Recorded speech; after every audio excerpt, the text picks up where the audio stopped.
If you're worried about demonstrating your expertise, then I can tell you without a shadow of a doubt, with absolute certainty, that you are stepping on your own feet. You're getting in your own way. Dov Gordon here, and let's talk today about how do you ensure that your expertise is demonstrated without you demonstrating your expertise. Because if you're approaching a potential client, that type of scenario, and you're wondering, you're worried about making sure that you demonstrate your expertise. Well, the problem is that, well, there's a number of problems, but one of them certainly is that you're not approaching it as an equal. You're not approaching this as somebody who is comfortable and confident with what you have to offer, clear what you're looking for, and clear what you're able to give in exchange. I'm going to use an example from a friend of mine who's running his own business for 16 years and suddenly finds himself in a situation where he needs to go out and get a job. It's unfortunate. After 16 years of running a brokerage or an agency type business, whereas he was the service provider between a large telecom supplier and businesses that were using their telecom services. And as the broker or agent or service, he's providing service. In between, he had an ongoing commission agreement with the large supplier, him and another 1,000 plus, like 1,200 or so people. The telecom company decided that they were going to declare bankruptcy as a way of freeing themselves from these obligations. About the same time, the senior executives, gave themselves multi-million-dollar bonuses. So it seems to be procedural, tactical for their own benefit. So he and 1,000 plus others suddenly find themselves out on the street. He went from making a very nice monthly income, largely residual, to a place where he's now looking for a job. And he started reaching out. He did a number of things, but reaching out to companies where perhaps he thought there might be an opportunity for him to get in as a business development and that type of role. So he forwarded an email thread to me. And by the way, he said I could share this story and the email I'm going to read. He forwarded this to me and said, Dov, am I missing something? I looked at the email thread. He had reached out to the CEO of a company and said, hey, whatever. And then the CEO responded and said, yeah, sounds really good, but just kind of give me a sense as to what do you think you can do for me? What do you think you can do for my company? And my friend's response was, hey, Bob, as a former CEO and business development manager of my own company for over 16 years, I get it. I'm much more than your typical hired employee. I see the bigger picture, the business and relationship picture. I have great client rapport and build long-lasting, trusting relationships easily. I spent the better part of 20 years cultivating a loyal customer base in a very competitive service industry. With very low churn, I always led the conversation away from the best price toward added value and great customer support. While the local job market is new to me, I feel that many companies would benefit from my experience, my personality, and my ability to work hard. I'm also looking at the long term and the hope to grow within a company. While change can be exciting, I'm eager to find an opportunity within a company that appreciates and benefits from my entrepreneurial added value and provides long-term growth opportunities and stability. Thank you, and he signed the email. And I said to him, you definitely are missing something, because the response that the CEO gave him was yeah, that's all very nice, but what do you think you could do for me? How might you help my company? And I said to him, look, if you had been talking to a potential client, you would have come across total certainty, confidence. Over here, you're clearly not coming across with total certainty and confidence. You're worried about making the right impression. You're worried about proving yourself, about making clear what your expertise is and how you think you can help and so on.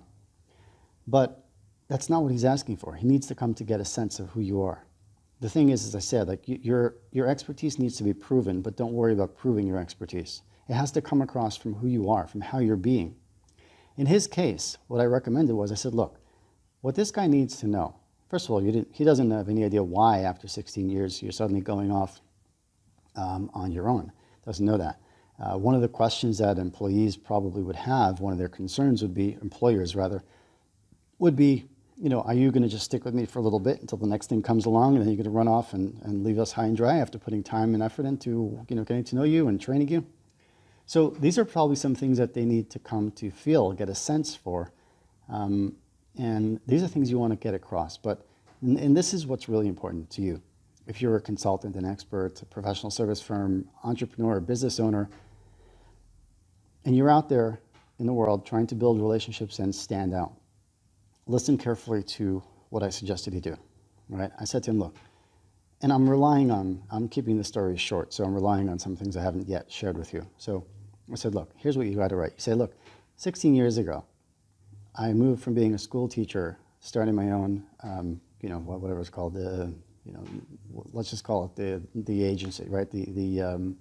It's a communication technology company. At the time, I knew I had the skills, but I didn't really see the opportunity. A gentleman, we'll call him Frank, who turned out that he ended up being a partner of mine. He saw my potential and he saw the opportunity and he pointed at it. And then I saw it and then I ran with it. I ran for it. And for the next 16 years, I did a fantastic job identifying potential clients, reaching out to them, building the relationships, leading conversations away from price to talk about long-term value and so on. Tell that story. The story has to do with how he was able to, and let me just, now, because of industry changes, I'm forced to look for something new.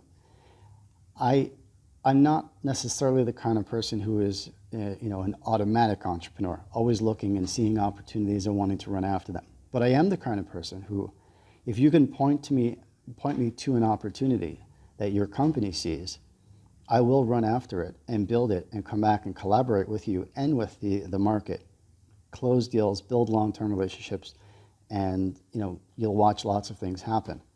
You will not have to be on top of me. You will not have to micromanage me. You will not have to worry about what's actually happening. You'll get, because, just like I work with my partner, I'm looking for a new company that would be that new partner and somebody who would benefit from some of my experience, my attitude, and potential.